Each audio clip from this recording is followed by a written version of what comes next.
Baik, kita jawab pertanyaan yang bisa kita baca, dan saya akan pilih mungkin pertanyaan-pertanyaan ini. Pertanyaan yang pertama, kadang timbul futur atau rasa jenuh dalam menuntut ilmu, dalam mengamalkan ilmu, atau dalam mengamalkan ilmu. Bagaimana menghadapinya?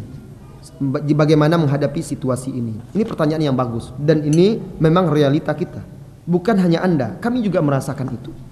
Rasa seperti itu pasti dirasakan oleh manusia. Turun naik pasang surutnya keimanan. Karena itulah tabiat keimanan itu. Kadang dia naik, kadang dia surut. Nah, ketika kita menghadapi kejenuhan dalam menuntut ilmu dan beribadah, ada beberapa triks dan tips. Dan sebenarnya ini diajarkan oleh Rasulullah SAW. Kalau dalam menuntut ilmu kita jenuh, misalnya dalam satu cabang ilmu, maka jangan paksakan dahulu. Jenuh membaca Al-Quran, alihkan dengan membaca hadis-hadis Nabi SAW. Jenuh dengan membaca ilmu fikih, palingkan dengan membaca tarikh, sejarah. Kalau kita jenuh dengan satu ilmu yang terasa berat, maka pindahkan kepada ilmu yang ringan sebagai selingan, sehingga kembali segar, fresh.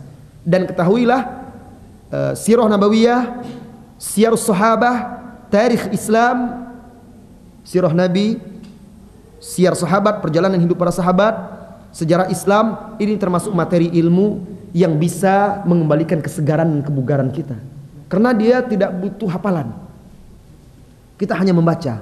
Dan dia kisah. Jiwa manusia itu memang suka mendengarkan cerita dan kisah. Oleh karena itu di dalam Al-Quran pun salah satu metode dakwah Al-Quran itu dengan bercerita. Bahkan Rasulullah Allah Subhanahu wa taala memerintahkan Rasulnya menceritakan kisah-kisah. Faqsusil qasaso. Ceritakanlah kisah-kisah itu, kata Allah Subhanahu wa taala. Jadi kisah itu selain dia bisa menyegarkan kita kembali, menghilangkan kejenuhan dan kebosanan, kisah juga bisa, atau kisah tersebut juga bisa menjadi penghibur dan motivasi serta semangat. Maka selingkan dengan ilmu-ilmu yang lain. Jangan dipaksakan. Adapun dalam beribadah untuk menghilangkan kejenuhan, jangan kejar jumlah dan banyaknya ibadah tersebut, tetapi jaga keistiqomahan rutinitasnya. Di dalam hadis yang diriwayatkan oleh Imam Muslim, Rasulullah SAW pernah berpesan, "Ya Abdullah, la takun mithla fulan."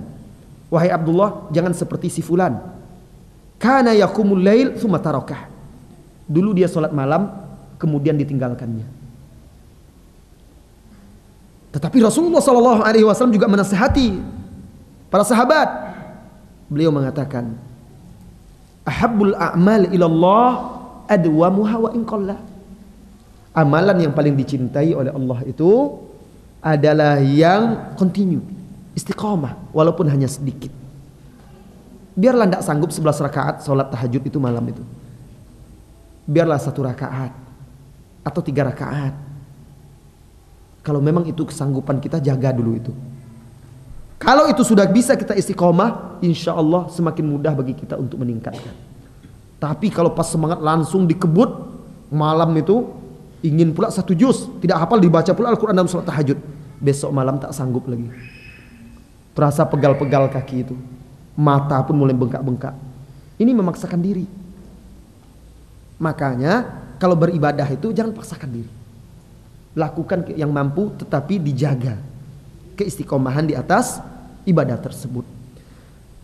Jadi caranya kalau kita bosan beribadah yang sunnah, ibadah-ibadah yang sunnah, tentunya bosan salah satu, misalnya kita bosan berzikir, maka ada ibadah yang lain. Merasa jenuh untuk berpuasa, gantikan dengan sholat tahajud. Jenuh dengan sholat tahajud, gantikan dengan membaca Al-Quran, zikir dan lain sebagainya. Jadi ada dalam sebuah hadis, saya lupa lafaznya, tetapi dalam hadis tersebut sahih, yang makna hadis tersebut, barang siapa yang futurnya, ketika dia lemahnya itu adalah kepada sunnahku, maka dia selamat. Ketika dia merasa lemah, dia kembali kepada sunnah yang lainnya. Karena ajaran Islam itu banyak. Ketika dia merasa jenuh dengan satu ibadah, dia gantikan dengan ibadah yang lain. Nah, selingan-selingan seperti inilah yang mengembalikan kebugaran dan kesegaran semangat dia, menghilangkan kejenuhan rutinitas ibadah tersebut. Allahu a'lam bishawab.